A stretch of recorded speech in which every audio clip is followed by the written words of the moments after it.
இயேசு அவளை நோக்கி, நானே உயிர்த்தெழுதலும் ஜீவனுமாய் இருக்கிறேன்.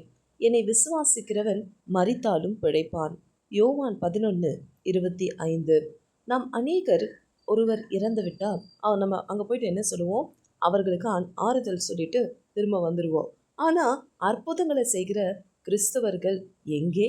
ஆண்டவர் சொல்லியிருக்கிறார்களா, அநேகரை உயிர்த்தெழ பண்ணுகிற அபிஷேகத்தை கர்த்தர் கொடுப்பார். நிறைய பேர் மரித்திருக்கும் பொழுது கரம் பிடித்து தூக்கின உடனே அவர்கள் எழும்புவார்கள்.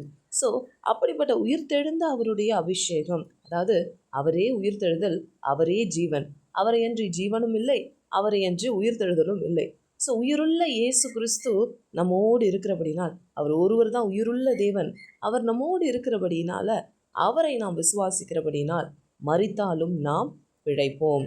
அப்படி மரணத்துக்கு நேராய் சென்று கொண்டிருந்த என்னை உயிர்த்தெழ செய்ததும் இயேசு கிறிஸ்து என்னும் உயிர்த்தெழுதலே. அவரே எனக்கு ஜீவனை கொடுத்து வாழ வைத்திருக்கிறார். ஆமேன்.